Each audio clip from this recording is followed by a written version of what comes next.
Hola, buenas tardes a todos los que nos están escuchando aquí en Radio Choloyan.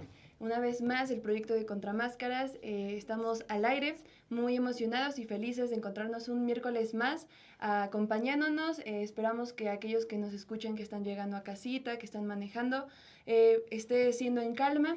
Esta tarde, pues, nos acompañan los compañeros Jaime, Sergio. Hola Andy, pues nuevamente bienvenida a toda la audiencia, no solamente de Contramáscaras, también de Radio Choloyan, de la 107.1 FM, y como cada miércoles, desde que estamos en este espacio, que amorosamente nos permiten entrar, pues tenemos invitadazos, invitadasas, y bueno, ya lo presentará Sandy. Estamos muy felices de estar aquí con ustedes, gracias por sintonizarnos y una vez esperamos dar todo de nosotros para que a ustedes les llegue información concreta, real y para el pueblo.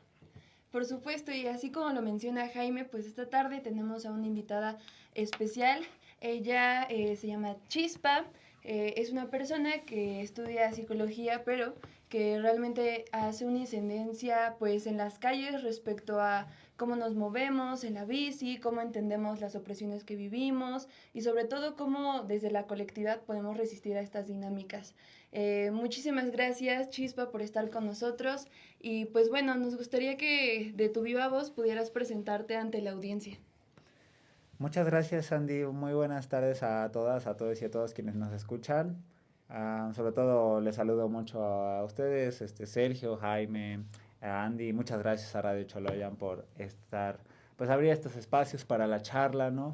Particularmente, bueno, atendiendo a lo que mencionas, pues yo soy Chispa, mucho gusto, yo tengo 25 añitos, llevo una buena parte de esos 25 años pedaleando. Específicamente desde 2018 aproximadamente empecé a pedalear diariamente porque es pues en la bici encontré una forma más económica de desplazarme, sobre todo hacia la universidad. Yo soy una estudiante de psicología, ya casi salgo por suerte. Y pues nada, ¿no? Particularmente pues estoy muy interesada por procesos de índole psicosocial, ¿no? Entonces pues justamente me gusta pues bastante, ¿no? Pensar en una psicología que no está dirigida al individuo, ¿no? Sino a justamente temas de corte social, ¿no? Entonces pues es un gusto estar por aquí y pues aquí estamos para lo que sea. Muchísimas gracias, Chispa. Pues esta tarde justo les compartimos que ella integra, es parte de un proyecto que se llama Iconoclast Trans, en donde hacen documentación respecto a las vivencias en bici, de las disidencias sexogenéricas y bueno, también se hace un impacto directo hacia las calles, ¿no? Cambiar como lo que normalmente vemos en ellas, las consignas que pueden surgir. Y pues en ese sentido me gustaría, Chispa, que nos contaras, ¿no? ¿De dónde nace este proyecto? ¿Cuál fue la necesidad de que existiera? Esa es una muy buena pregunta, Andy. Particularmente, Iconoclastras es un proyecto que surge entre varias amigues que nos conocemos pues de justamente las rodadas, de las calles, de los proyectos creativos y justamente como personas trans habremos de habernos encontrado por ahí del 2021 en una coyuntura política bien loca que fue justamente después de la toma del Congreso, pues justamente cuando se legisló la ley Agnes, pues quedó muy presente, ¿no? La necesidad de hacernos más presentes todavía en lo relativo a pues la visibilidad de la colectividad o las colectividades trans y de las disidencias de género.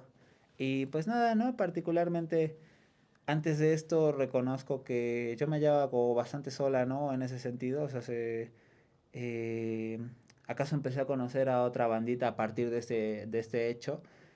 Y pues nada, ¿no? Cuando nos encontramos sucedió esa cosa tan bonita que es pues el momento de denunciarnos, ¿no? Y de decir como de, oh, nos gustan los contenidos que existen, sin embargo, creemos que nos gustaría aportar, ¿no? Desde la mirada que tenemos, desde nuestras vivencias, a, pues nada, ¿no? A muy diversos sectores, ¿no? Y pues justamente, pues convergemos en varias...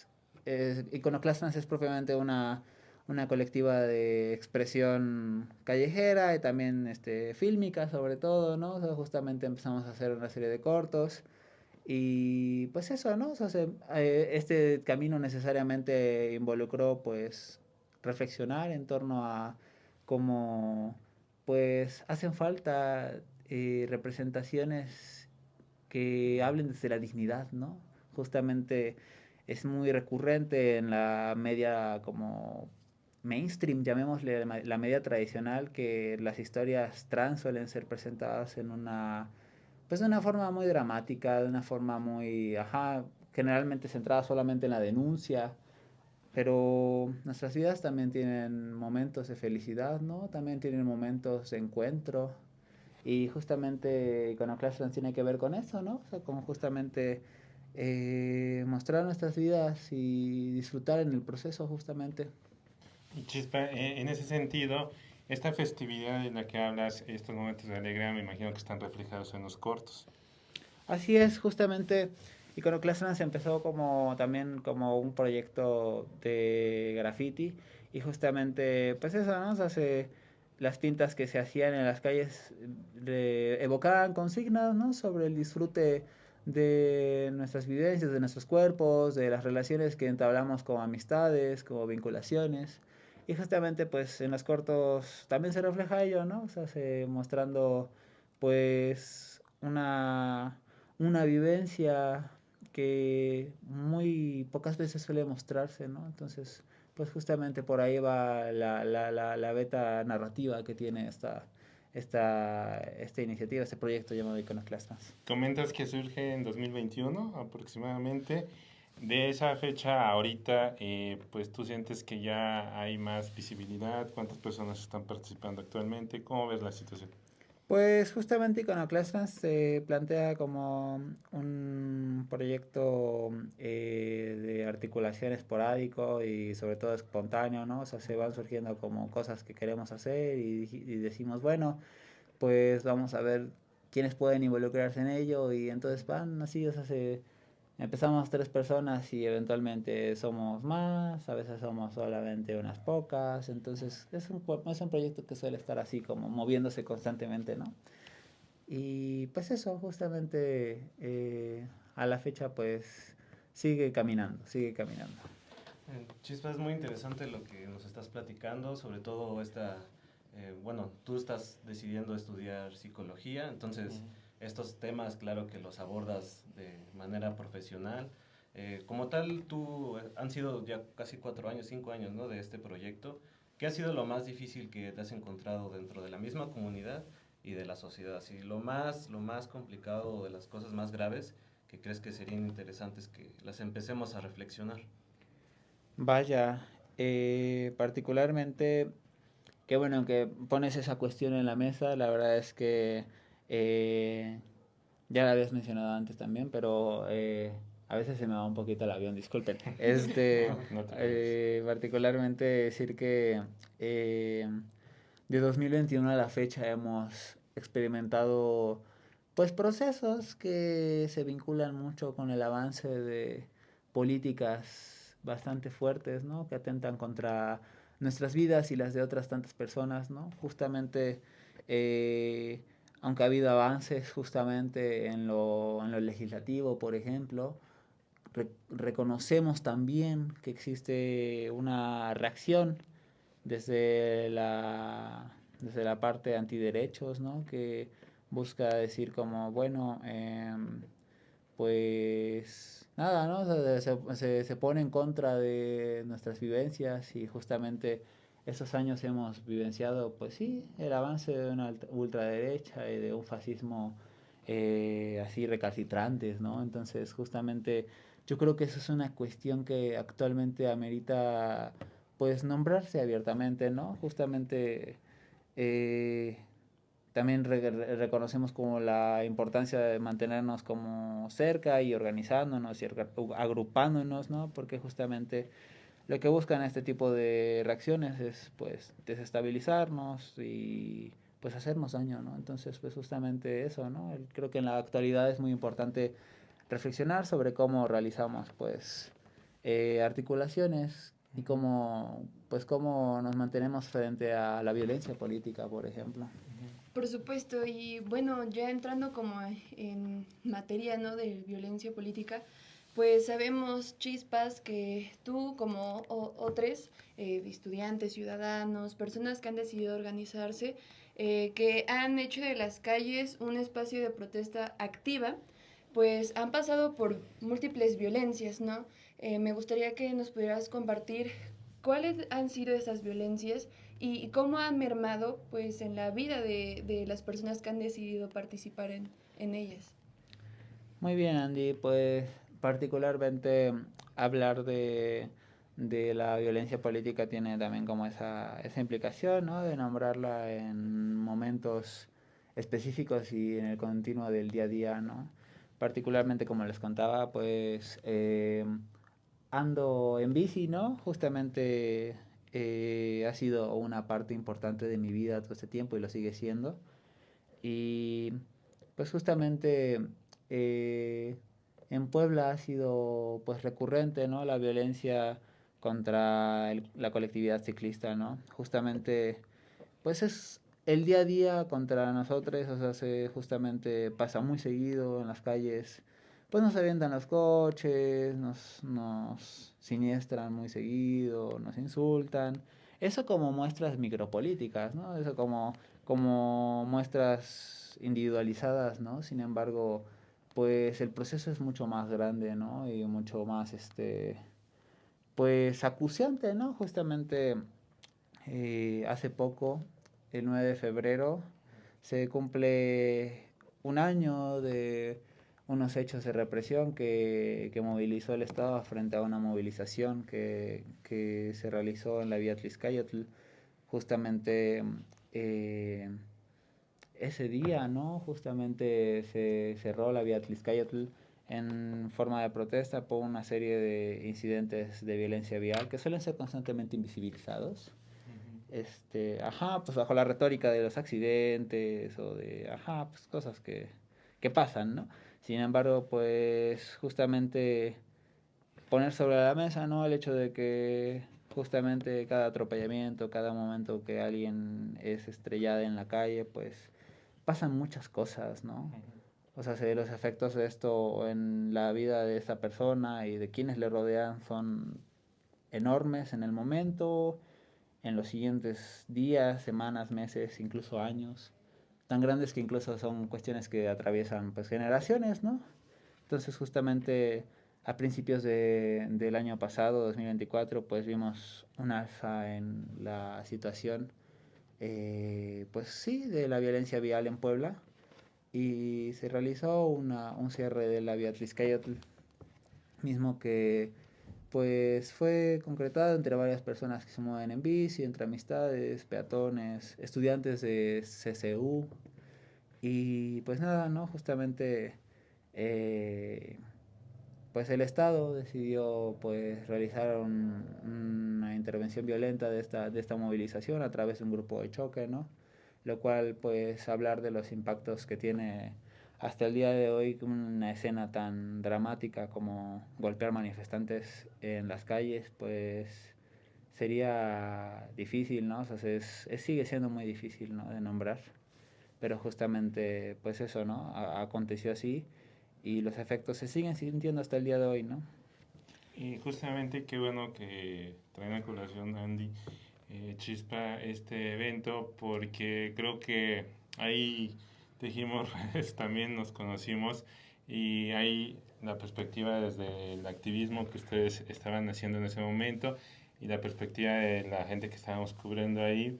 Y después lo que viene, esta narrativa de odio, de prejuicios desde el Estado. Recuerdo al exgobernador Sergio Salomón Céspedes Peregrina criminalizando el activismo, al exsecretario de Seguridad Pública Daniel Iván Cruz diciendo que este grupo de porros los traían ustedes cuando era mentira, y yo puedo dar fe de eso. También otro compañero que estuvo ahí que también nos tocó algunos empujones, más a mi compañero que ahí lo agredieron, incluso tuvo que andar con collarín algunos días. Pero esta narrativa de que hasta decían que eran conductores enojados, conductores molestos, Y justo, pues esta indignidad social, ¿no? Que causa, ya pasa un año y no hubo consecuencias, hay impunidad. Pues, ¿cuál es tu sentir al respecto? Vaya, pues sobre todo es un sentir pues plagado de muchas facetas, ¿no?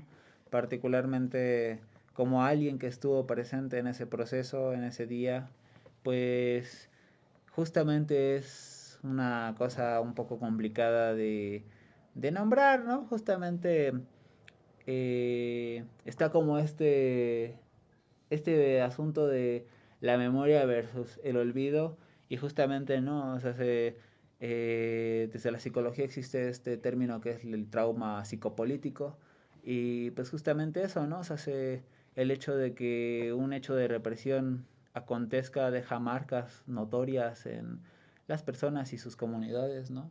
Entonces justamente recordar estos eventos es hasta el día de hoy doloroso, a la par de que también está como ese dilema, ¿no? De justamente cómo hacer para que la memoria histórica de la movilización, las luchas sociales no se pierda, ¿no? O sea, justamente hace algún tiempo platicaba con unas amigas y justamente alguien sacaba a colación, ahorita te digo la referencia de quién es, pero justamente pues que se hablaba, ¿no? De cómo en la memoria de este tipo de cosas está pues presente también la resignificación, ¿no? Frente, pues eso, ¿no? O sea, en los periodos de fascismo que se viven en diversos momentos de Latinoamérica, pues justamente lo que resta es justamente eso, ¿no? Las historias que contamos nosotros a partir de ello, ¿no? Entonces, justamente esas narraciones, esas contranarraciones, justamente son pues es suma importancia, ¿no? Yo al día de hoy pues sí me siento así, pues contrariada, ¿no? Porque justamente los efectos que persisten hasta hoy son pues justamente eso, ¿no? Los de vehiculizar una narrativa de odio e intolerancia hacia quienes nos movemos en bici, hacia quienes caminamos las calles o las ocupamos de maneras que no sean las automotorizadas, ¿no?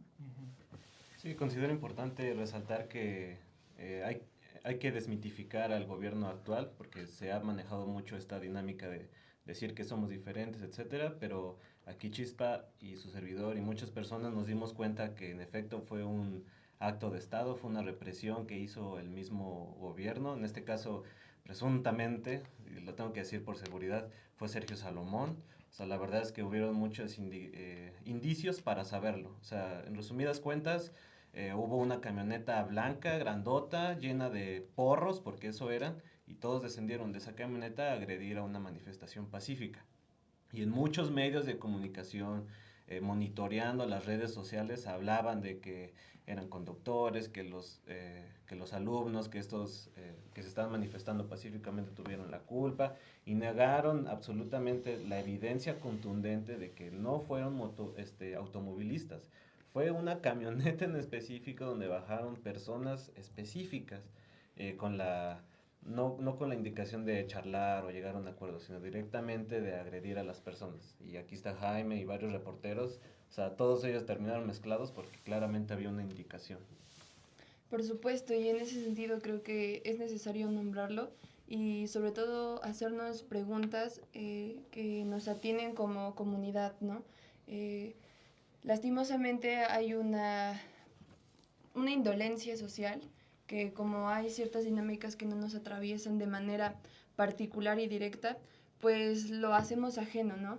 Y hasta que estas dinámicas sí nos llegan, ya es que nos comenzamos a preocupar, ¿no? Y bueno, en ese sentido me gustaría preguntarle a Chispa, ¿no? Justo antes de entrar al aire platicábamos cómo, qué se puede hacer respecto a primeros auxilios psicológicos, cómo como comunidad, después de estos actos represivos, pues podemos resistir y sobrevivir, ¿no? Totalmente, Andy. Pues justamente eh, hablar sobre primeros auxilios psicológicos siempre es una cosa, una tarea, pues que me gusta bastante, ¿no? Particularmente es un área que me resulta como significativa y sobre todo, pues surge como también una cuestión bien bonita que justamente son pues innecesarias sobre todo, que son los primeros auxilios psicológicos, pero en el plano de la psicología comunitaria, ¿no? Justamente eh, en estos procesos que suelen ser tan confusos, sobre todo yo creo que es importante mencionarlo, ¿no? O sea, el hecho de que quienes perpetraran estas acciones eran personas vestidas de civil, pero que muy fácilmente podría haber sido un grupo parapolicial, o lo es. Pues justamente tiene una función muy fuerte, ¿no? Que es la de generar polarización y confusión en el resto de la población, de la sociedad, ¿no? Entonces justamente eh, los procesos de acompañamiento y de primeros auxilios psicológicos en procesos de esta índole, pues en realidad son procesos que tienen así como una duración pues bastante larga, ¿no? O sea, justamente los efectos de la violencia política pueden acompañar a una hasta por el resto de su vida, ¿no? Entonces, pues la escucha justamente es una de esas cuestiones que resultan pues necesarias, ¿no? Justamente eh, Beristain hace una opera cuatro formas en que impacta la violencia política contra las personas, ¿no? Es la culpa, el trauma, la ay Dios mío, es la culpa, el trauma, eh, la crisis y ahorita me acuerdo de la otra, ¿no? Pero justamente pues resulta importante acompañar como estas circunstancias pues sin revictimizar, sin buscar, generar procesos que pongan o legitimen la justificación, ¿no? Porque justamente a lo que mencionamos mucho, a lo que sucedió ese 9 de febrero y en los días posteriores fue que hubo pues actores políticos, por ejemplo Sergio Salomón y su equipo, que pues dieron justificaciones, ¿no? De que la protesta social era pues una forma en que se rompía la paz social, ¿no? ¿Cuál paz social? Es lo que quisiéramos preguntar. Pero pues eso, ¿no? O sea, queremos citar justamente a un gran psicólogo social, Ignacio Martín Baró, que justamente menciona, ¿no? Cita a otro autor que dice que la justificación es pues la forma última en la que se hace progresar la violencia, ¿no? Porque justamente a través de esta no se frena lo que se supone que está sucediendo en la agresión, ¿no? Sino que se reproduce y se permite seguir avanzando en esa línea, ¿no? Entonces, pues justamente eso, eso es, la escucha sobre todo es una cosa que es muy necesaria de hacer, ¿no? El tejer o el estar constantemente tejiendo pues lazos de acompañamiento entre las personas y los grupos y así, pues también es necesario para generar pues espacios de contención, de seguridad y todo eso. Muy bien, Chispa. Pues está muy buena la entrevista, pero si nos permite, damos una pausa musical para regresar al segundo bloque de esta entrevista. Así que los invitamos a que sigan sintonizando las redes sociales, tanto de Contramáscaras como de Radio Choloyan, a todos para que conozcan a Chispa, para que hablemos de movilidad segura, menos aquellos que dicen que los conductores eran conductores enojados, esos no están invitados. Pero bueno, vamos a una pausa musical y continuamos en Contramáscaras. Volvemos.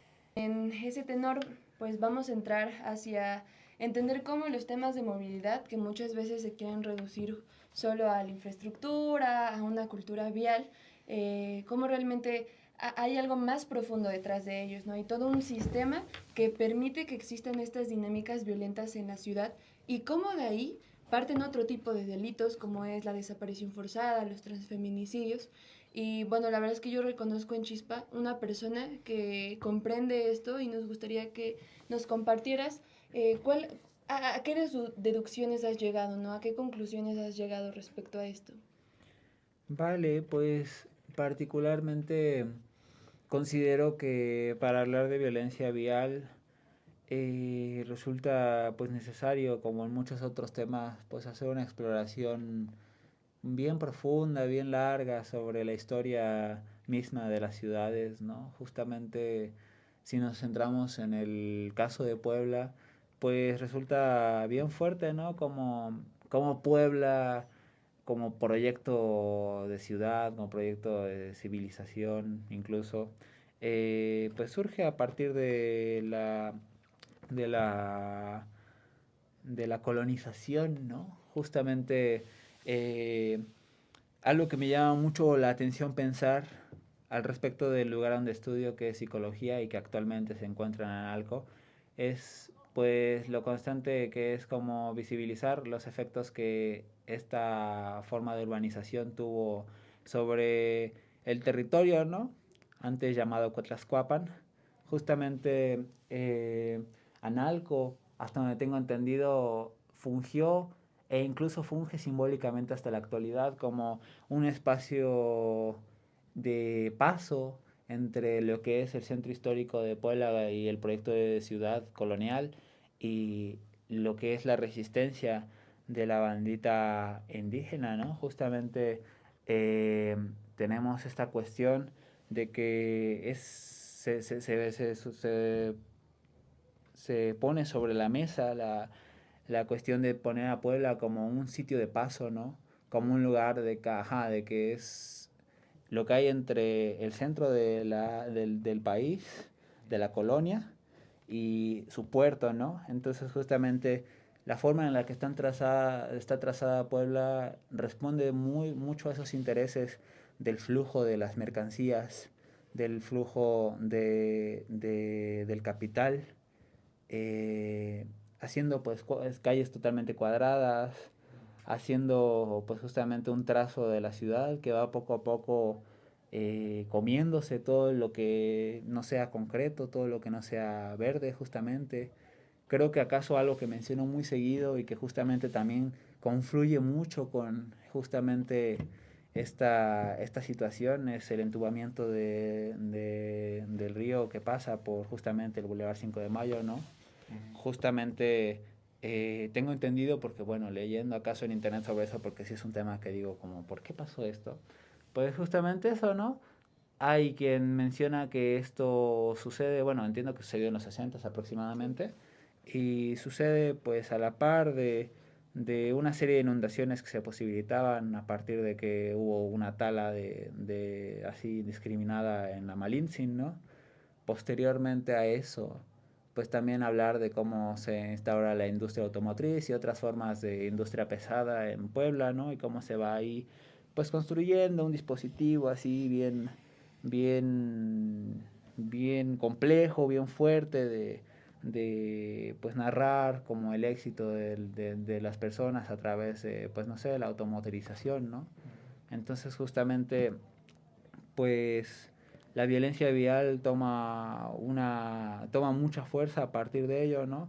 A través de instaurarse en las narrativas de las personas, acompañada de otros procesos como, pues son justamente la guerra social, ¿no? Justamente la situación de México durante las últimas décadas ha sido, pues, de un complejo conflicto sucediendo, pues, por ejemplo, en la persecución contra defensores de la tierra y el extractivismo y cosas de esa índole, ¿no? Entonces, pues, si te pones a mirar, justamente es muy fuerte cómo eh, la violencia vial se alimenta justamente de estos procesos para posibilitar pues su avance a través de infraestructura, por ejemplo, ¿no? O sea, eh, quisiera acaso llegar como una pausa de lo que estoy diciendo, por si quieren decir algo, eh, para, para acaso decir que, pues, de donde partimos, ¿no? Decir que Puebla era y es un espacio de paso, pues como en la actualidad los lugares para detenerse o descansar en Puebla son realmente reducidos o no escapan tanto de estas dinámicas de tener que consumir algo para estar en estos espacios, o si te detienes en algún lugar en particular es muy usual la criminalización, ¿no? Justo pues muy parecido a lo que pasa con el caso de la vía Tliscayotl, donde pues justamente en la actualidad los coches van así en flujo ininterrumpido a partir de la instalación de distribuidores viales, ¿no? Los pasos a nivel de calle, pues actualmente son inexistentes hasta donde tenga conocimiento, ¿no? No hay semáforos. Están los puentes antipeatonales, pero pues estos son serviles justamente a ese flujo ininterrumpido de mercancías y de capital, ¿no? Entonces, pues justamente ahí está como toda la cuestión, ¿no? De cómo pues se van ahí como generando narrativas sobre cuerpos que trabajan, cuerpos que no importan, y como todas estas cosas así bien macabras, la verdad. Totalmente. Y pues eso, ¿no? O sea, creo que la Beatriz Keiotl, aunque es quizás un ejemplo paradigmático, pues solamente es para mí una representación de algo que pasa de manera extendida en toda la ciudad, ¿no? Que es justamente el paradigma de ve rápido, ve veloz, no te detengas por nada, incluso si la vida se va perdiendo en ese tránsito, ¿no? Y Chispa, con los funcionarios entrantes, ¿tú ves esperanza de que cambien estas políticas, que se rediseñen la infraestructura en favor de las y los ciclistas, o al contrario, que se siga privilegiando al automóvil? Ya vemos por ahí algunas propuestas que más bien parecen ocurrencias como escaleras eléctricas, etcétera. Pero tú cómo ves, ¿hay esperanza o no hay esperanza de que se... Esa es una muy buena pregunta.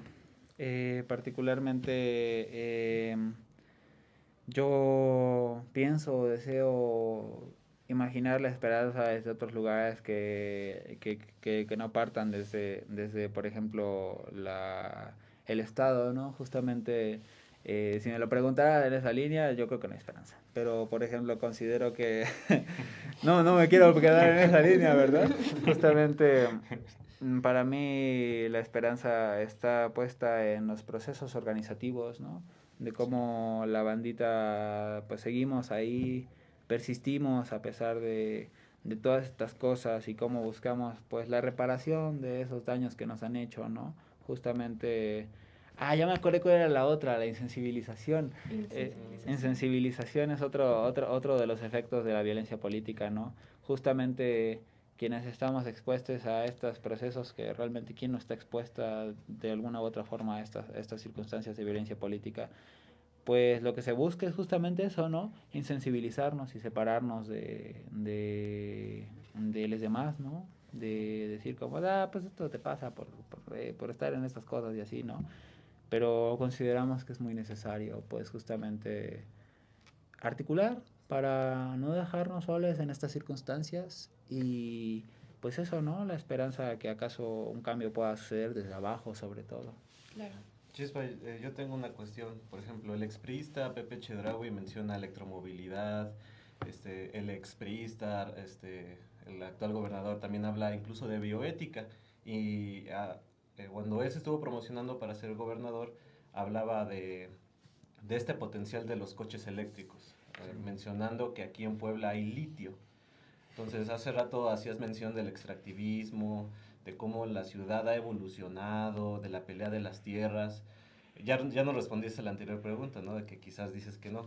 Pero, ¿cómo crees que el actual gobierno maneje esto de la bioética, de la supuesta bioética, de la pelea de los terrenos con los pobladores y el litio que van a extraer eventualmente? Qué fuerte. Particularmente, eh, pues resulta como un tema bien delicado, ¿no? Porque justamente en la bioética, tengo entendido, existen algunos principios, ¿no? Justamente uno de estos tiene que ver con la autonomía o la autodeterminación, ¿no? Y justamente considero, ¿no? Que en las voces del discurso oficialista o estatal, pues surgen acá grandes como formas de confundir, ¿no? En torno a esos términos, ¿no? Yo creo que justamente para mí el tema de lo del litio resulta como bastante preocupante, ¿no? Porque justamente pues en la actualidad uno de esos elementos tan preciados por las grandes formas de extractivismo en el mundo, ¿no? Justamente si hay una cosa un potencial de conflicto constante en diversos territorios, es la extracción de este material, ¿no? Entonces, pues el hecho de que justamente se sepa de esto, pues es una cuestión pues que requiere como bastante frialdad, ¿no? Porque justamente pues que intereses tan fuertes se pueden estar moviendo de tal manera que pues justamente pues el territorio de Puebla, ¿no? Esté en miras de ser como pues explotado y saqueado y lo que sea por intereses no sé, pienso mucho en lo que pasa actualmente con la gestión de Donald Trump, ¿no? Por ejemplo. O sea, justamente la creación de tecnología, tengo entendido que el litio tiene como entre esas funciones, ¿no? El uso en, no sé si es para celulares, por ejemplo. Baterías. Ajá, justamente eso, ¿no? O sea, a partir de los proyectos extractivistas, pues también se instauran neocolonialismos y sistemas de exterminio, ¿no? Entonces, pues justamente no somos ajenas a estas cosas actualmente, ¿no? Claro. El extractivismo del agua es un problema que nos sigue acuciando, y si no es el extractivismo del agua, pues es también el extractivismo de los bosques, y si no es esto, es la contaminación de los ríos, ¿no? Entonces, pues justamente es un tema fuerte, es un tema que es necesario como charlar muy seguido, y qué bueno que lo saques a colación. Sí, hay que aprender a prevenir, ¿no? Antes de curar, y ahorita creo que es importante empezar eso de empezarnos a culturizarnos respecto a que, como tú mencionas, intereses tienen a Puebla en la mira para sacar todo lo que quieran sacar, traerse el agua. Justo en ese sentido me gustaría rescatar eh, el cómo el Estado se apropia, perdón, de justo ciertos conceptos, ¿no? Como bioética, como revolución de las conciencias, como electromovilidad, que lo lanzan al aire, ¿no? Porque creen que la gente al escucharlo vamos a decir, wow, este sabe mucho y quiere hacer las cosas distintas, pero realmente lo hacen de una manera bien mañosa, ¿no? Porque lastimosamente prácticamente todo lo que salga del Estado va a ciertos intereses corporativos de una cúpula bien puesta en nuestros territorios, ¿no? Y cómo hasta nos hace pelear entre nosotros de qué bueno, la lingüística, ¿no? ¿Qué realmente es lo que es, ¿no? ¿Qué representa esta palabra, esta frase, esta acción?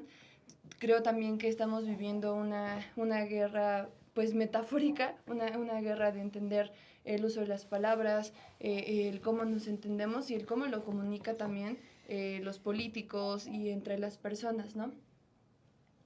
En ese sentido, pues, como siempre me dice Jaime, el tiempo premia en la radio.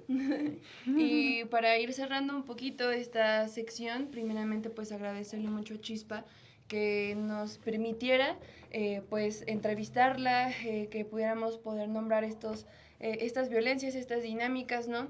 Y me gustaría preguntarte, Chispa, algún mensaje que le tengas a las personas que te escuchan, respecto a la esperanza, respecto a estos sistemas de opresión que realmente nos terminan quitando las ganas de organizarnos, de luchar, pues damos por hecho que las cosas son como son y que no hay de otra.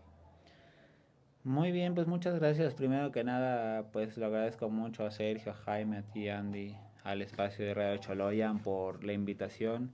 Creo que después de denunciar como esas cosas que tanto duelen y cosas que son verdaderamente muy complicadas, pues a mí siempre me resulta importante, y también es parte de un posicionamiento político de Iconoclastrans, que pues tiene que ver con el hecho de pues hacer enunciaciones desde la liberación, ¿no? Justamente eh, considero que aunque teorizar desde la dominación justamente permite entender cosas, es también atraparnos, ¿no? E instrumentalizarnos a las circunstancias que nos están viviendo, ¿no?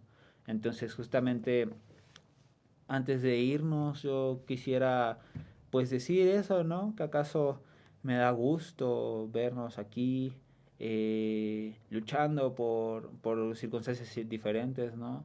¿Acaso festejo nuestras vidas muy difíciles que han sido, pero las festejo. Y para ti, oyente, para ti quien está como siguiendo esta transmisión, pues nombrarlo, ¿no? ¿Acaso invitar a un proceso pues de mirar alrededor, ¿no? Y decir como, pues eso, ¿no? Que no todo está perdido, justamente. Estamos en un momento crítico, eso sí. Creo que es importante tenerlo en cuenta. Es un momento, es un punto de inflexión relevante. Y pues eso, ¿no? Se hace acaso mencionar como eso, ¿no? ¿Dónde están esas cosas que realmente pues nos movilizan, esas cosas que son importantes en nuestro día a día, ¿no? Y pues particularmente eso, ¿no? Creo que posibilitar pues la dignidad de nuestras existencias es una tarea constante, ¿no? Entonces, pues sí, quisiera cerrar diciendo que eh, el 9 de febrero pues es una fecha bien fuerte para nosotros, ¿no? Bien fuerte en los acontecimientos recientes de la historia de esta ciudad, y particularmente consideramos como importante movilizar pues la posibilidad de nombrarlo también como un día para la memoria de las causas sociales desde la bici, ¿no? Justamente apostando no a que no al olvido justamente, no, sino a una memoria que también posibilite pues la reparación y la restauración de nuestras comunidades, no, y también un llamado pues a la justicia, no. Entonces pues justamente pues eso nos hace buscar formas de fugar a estas dinámicas que nos van eh, pues dejando en circunstancias bien difíciles. ¿Cómo fugarlas? Yo creo que sería la pregunta que dejaría ello, ¿no? ¿Cómo fugarlas? Y pues eso, ¿no? Ideas se pueden recibir y estaría muy chido. Muchas gracias. No, gracias a ti, Chispa, en lo personal. Me dio mucho gusto tenerte acá. Solamente dos rápidas preguntas. Todavía en este puente que está por el Complejo Cultural Universitario, ¿sigue esta frase? No sé, no recuerdo. Que pusieron justamente para nombrar y visibilizar y recordar los hechos del 9 de febrero. Todavía está ahí. Sí, Ujú. ahí sigue, ahí sigue. Y también, antes de que te vayas, pues manda saludos, María Elisa Núñez. Saludos a Ah, todos. qué bonito, mucho, te saludo mucho de vuelta, María Elisa, es un gusto saber que estás al tanto de esta situación. Y pues justamente eso, ¿no? También desde Iconoclastrans pues seguir rayando las calles, ¿no? Porque justamente es un proceso donde va sucediendo la fascistización de los espacios, es justamente no dejar expresar, ¿no? Y yo creo que justamente en el graffiti está una apuesta bien potente sobre, pues otras narraciones que hacen frente a ese fascismo, ¿no? Que quiere todo concreto, quiere todo blanco, quiere todo así sin vida, ¿no? Entonces, pues ahí seguiremos. Muy bien, pues vamos a un corte. Nuevamente, gracias, Chispa. Muchas Y gracias. regresamos al último bloque para las secciones hasta encontrarles, más teorías de conspiración y mucho más. Así que regresamos. Todos, muchísimas gracias por seguir en este programa de Contramáscaras. Hemos llegado a la parte de la sección que nombramos hasta encontrarles, un espacio donde nombramos a las personas que han desaparecido en los primeros días del mes que concurre. En este caso vamos a nombrar a Brian Covarrubias Mendoza. Él desapareció el 6 de febrero en la colonia Azcarate, Puebla. Sus señas particulares es que mide 1,82, su complexión es robusta, su tez es blanca, su cabello es corto y la edad actual que tiene al desaparecer son 29 años. También ha desaparecido Juan Carlos García Félix a los 31 años de edad. Sus señas particulares es que mide 1,65 m, su rostro es ovalado. Él desapareció el 3 de febrero del año en curso en la colonia Cabañas de Santa María, en el municipio de Puebla. También ha desaparecido Daniela Lisbeth Tetla Pano, quien mide 1,50 aproximadamente, solo tiene 13 años, es una niña, tiene sus señas particulares, su cara ovalada, sus cejas son pobladas. Ella desapareció el 6 de febrero del año en curso en la colonia popular Castillotla, en el municipio de Puebla. También ha desaparecido Edgar Tepox Tehuistil. Él desapareció el 4 de febrero del año en curso en San Cristóbal Tepontla, en el municipio de San Pedro Cholula, Puebla. Sus señas particulares es que mide 1,80, tiene 25 años, su tez es morena clara, su rostro es ovalado. Repetimos rápidamente el nombre de estas personas y también vamos a convertirle los boletines de búsqueda. Brian Covarrubias Mendoza, Juan Carlos García Félix, Daniela Lisbeth Tetlapano, recordemos que Daniela es solo una niña de 13 años, y Edgar Tepox Tehuistil. Si ustedes tienen información respecto a estas personas, no olviden que pueden dar esta información de forma completamente anónima a los colectivos de búsqueda de personas que tenemos en nuestro estado, como es el colectivo Voz de los Desaparecidos, como es la red de búsqueda de personas, o también pueden mandar información a las redes de Contramáscaras. Recuerden que el fenómeno de la desaparición forzada es un delito de lesa humanidad que nos quita a 11 personas diariamente de nuestros territorios. Son más de 10,000 personas desaparecidas que les esperan en casa. También pues vamos a entrar justamente a la sección de Sergio. Sergio, adelante. Hola a todos los que nos están escuchando. Una vez más vamos a hablar de los temas de conspiración. También en este espacio queremos hacer análisis geopolíticos, pero es muy importante que entendamos esta situación de lo que hemos hablado, por lo menos en la anterior situación donde hablamos de Constelación Inmaculada, un proyecto en Estados Unidos, donde actualmente el Congreso hace unas semanas aceptó que Estados Unidos tiene un proyecto secreto donde con satélites monitorean el movimiento de ovnis, naves voladoras, aparte de recuperarlas. Es algo que no mencionamos en el anterior podcast, en la anterior emisión. En este caso vamos a hablar de Bob Lazar, un personaje importante en esto de la ufología, en esto de la historia, de la desclasificación de ovnis. Bob Lazar, su nombre completo es Robert Scott Lazar, nació el 26 de enero de 1959 en Estados Unidos y él se dio a conocer en el año de 1989 gracias a un periodista llamado George Knapp, Knapp, por si gustan investigarlo. Este periodista sacó la historia de Bob Lazar, ya que él afirma que desde 1988 a 1989, solo un año, según él trabajó en un lugar secreto en Nevada, en Estados Unidos. Al parecer, él es el que desbloquea este mito del Área 51. Él en una conferencia de prensa sale a hablar de que él en este lugar, al parecer desconocido, él vio naves voladoras, que incluso él como ingeniero, porque al parecer su historial es de un gran ingeniero, él lo utilizaban para poder investigar estas naves que al parecer se recuperaban y poder hacer ingeniería inversa, lo que significa como desmenuzar la información, desmenuzar la tecnología para poder utilizarla. Esta persona es muy interesante porque da mucha información, incluso hace mención de un elemento de la supuesta tabla, de la tabla periódica, el supuesto elemento 115, que él describe que según este elemento es el más importante para que estas naves tengan su energía, estos platillos voladores, esta energía antigravitacional. Supuestamente él le enseñaban o él era consciente de que el elemento era el 115.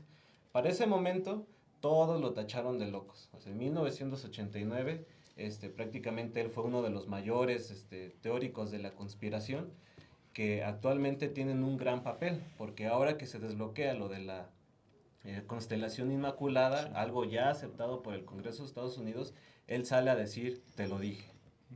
Ahorita que mencionas, Sergio, lo del Área 51, que es uno de los tópicos que más apasionan a las y los ufólogos, en México no sé si hay una área, algo, que sea como algo similar. No sé qué sabes al respecto. De hecho, sí, es muy, muy interesante. Mandamos un saludo a Johanna. Son unos podcasters que son muy buenos. Ellos son así casi los primeros en ir a este lugar. En el desierto de Durango, creo es Durango, la zona del silencio. Okay. La zona del silencio, al parecer, es una zona muy, muy especial donde se dan todos estos avistamientos. Y sí, en México hay un tipo Área 51, un lugar especial porque de hecho sí se ha llegado a confirmar que al parecer hay laboratorios militares en esa zona. Que de hecho los propios pobladores de la zona del silencio, que es ahí en Durango, pues hablan de cómo no pueden ir solos, no pueden ir en la noche, o sea, sí tienen ciertos límites con cómo existen en este territorio, porque han pasado de que desapariciones, o sea, sí es un punto en donde se han avistado pues cosas ufológicas y sobre todo, como menciona Sergio, ¿no? Se cree que hay todo un laboratorio así haciendo cosas que el territorio mexicano pues desconoce, ¿no? Sí, de hecho es muy interesante lo que pasa en México, en Estados Unidos. De hecho, Bob Lazar es un gran papel, es un gran personaje dentro del papel de la investigación OVNI, 1989. Sin embargo, el primer acontecimiento más grande, incluso antes de él, fue en 1947, justo el accidente de Roswell, donde al parecer aquí es donde surgen las primeras teorías de conspiración de que el gobierno sí es consciente de que, bueno, sí es poseedor de esta tecnología. Porque al parecer, así en resumidas cuentas, literal cayó un ovni, hay muchos testimonios de eso, mucha evidencia sobre todo, cayó un ovni y el gobierno lo tapó, incluso llegó a salir en su momento en el periódico de que sí era un ovni, después lo quitaron y dijeron que era un globo, un experimento militar, etcétera, pero es desde 1947, desde que ya muy formalmente existen estas suposiciones, ahora ya confirmadas con Constelación Inmaculada, de que el gobierno, en este caso Estados Unidos, es controlador de esta información y que buscan evitar democratizar tanto la información como la tecnología. Pues muy bien, Sergio, estaría buenísimo hacernos la promesa de irnos a Durango. Es más, hay que planear una rodada de Puebla hasta allá y hacer esta transmisión especial. Pues no sé, ¿con qué quieres cerrar tu sección, Sergio? Pues que este tema es muy interesante, la verdad es que es un tema para hablar durante horas, o sea, estas investigaciones no se hablan así como en este ratito, pero yo os quiero recomendar un podcast que se llama Podcast Paranormal, el famoso FEPO. La verdad es que es uno de los principales podcasters actualmente que manejan estos temas y que yo puedo confirmar que su información es verídica, o por lo menos su metodología de investigación es muy correcta. Muy bien, y si les parece, tenemos una entrevista con María Benito, directora de cine. Ella es originaria de Francia, pero ya lleva muchos años en México y estrena la ópera prima Días Borrosos, que se está proyectada en salas de Puebla, en salas selectas, porque ustedes saben que el talón de Aquiles en México de las películas es la distribución, es muy caro. De por sí es muy caro hacer cine, distribuir también, y luego con esta hegemonía del cine gringo, el cine estadounidense, pues ahí en ese huequito está Días Borrosos, que básicamente es la historia de Elisa y Felipe, una mujer de 40 años que desea ser mamá a toda costa, pero se atraviesa la pandemia, y entonces en el edificio conoce a un vecino octogenario, que él solamente está en esta incertidumbre porque ya espera la muerte.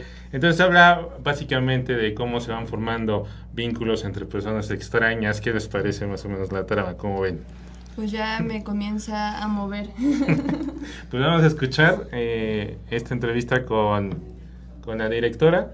No sé si ya está lista en cabina. Lista en cabina la entrevista.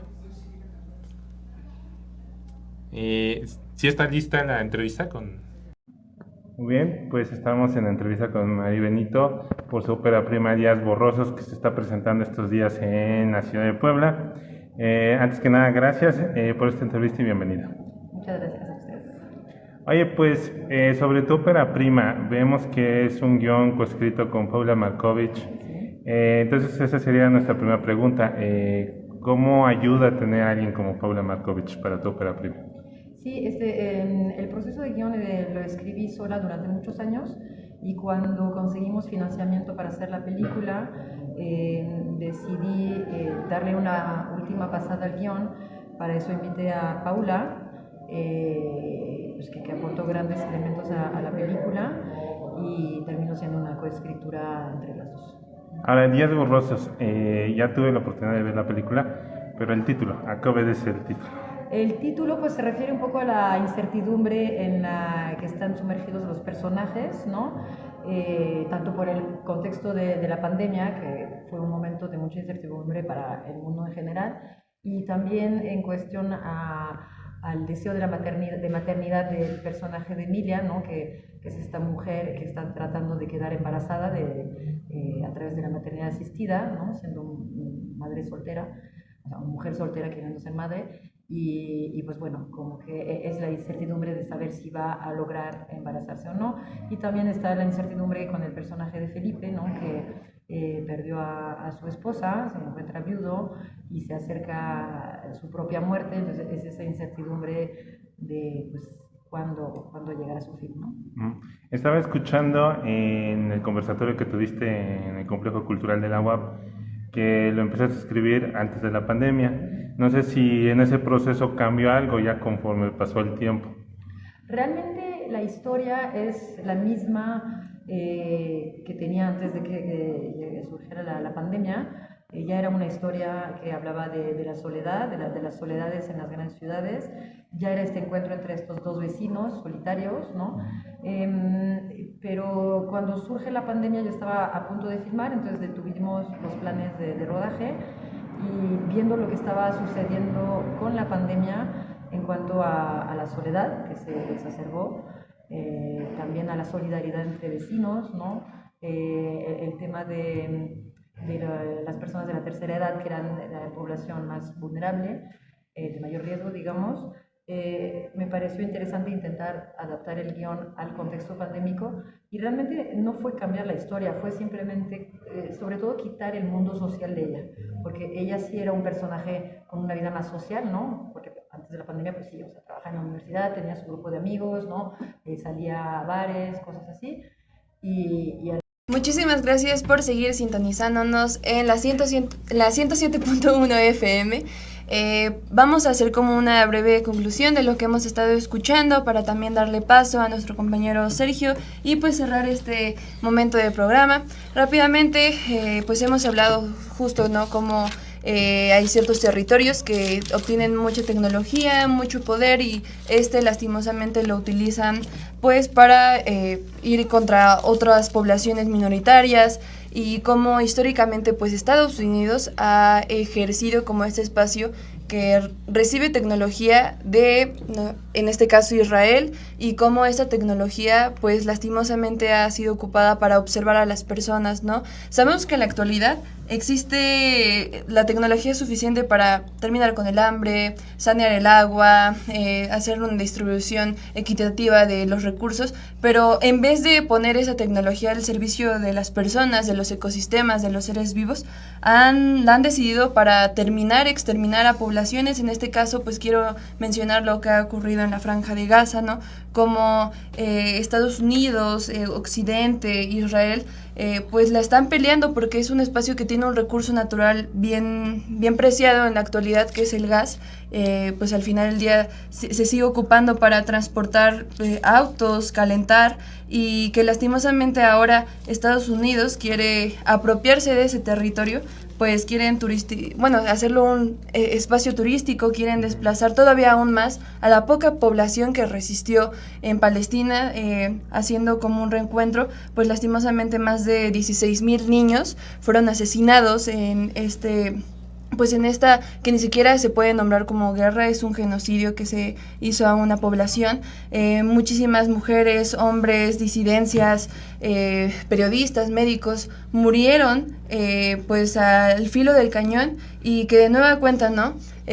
Se vivió esto ante los ojos del mundo y la mayoría decidió negar los acontecimientos atroces, y que bueno, para mí es un ejemplo claro de cómo la tecnología se pone al servicio pues de la maldad. Bueno, pues para terminar yo quiero hacer mención de un caso que hace rato se solucionó. Al parecer una chica en Tijuana de 15 años llamada Jennifer Fernanda Camacho Osobampo había sido secuestrada desde el 29 de enero en Tijuana, presuntamente por Oscar Avelino Márquez, de 33 años, pero hoy fue encontrada en Teciutlán, Puebla. Este caso es importante mencionarlo porque al parecer esta persona de 33 años hizo algo que se llama grooming, que es como manipular a las infancias para poder llegar a algo sexual. O sea, prácticamente un pedófilo, en este caso secuestró a una niña de 15 años y la encontraron apenas en Teciutlán, Puebla, hace rato. Yo quiero hacer solo lo que quería mencionar es que es importante que actualmente tengamos cuidado de qué es lo que ven nuestros hijos o las infancias en internet. es muy fácil que por medio de videojuegos, incluso por redes sociales, caigan en manipulación de personas que se dedican a eso y que están buscando a la presa correcta para hacer este tipo de cosas. Gracias a Dios se encontró y pues yo creo que está bien. Pues muy bien, pues agradecer a Sergio, Andrea, también a la gente que nos estuvo sintonizando. A continuación no se pierdan Jestli Sangre Nueva, ya está por ahí el equipo listo y preparado para deleitarlos, así que sigan sintonizando toda la programación de Radio Choloyan. Y una invitación rápida, el sábado va a haber una rodada por el Día del Amor y la Amistad, así que están invitadas, invitados, invitades, Acá también están invitados, también Chispa están invitados. Y nuevamente gracias, sigan Contra Máscaras en todas sus redes sociales. Gracias Andy, gracias Sergio. Gracias a todos, que tengan una excelente tarde, que puedan transitar en calma sus vivencias de humanos. Hasta la próxima. Bye.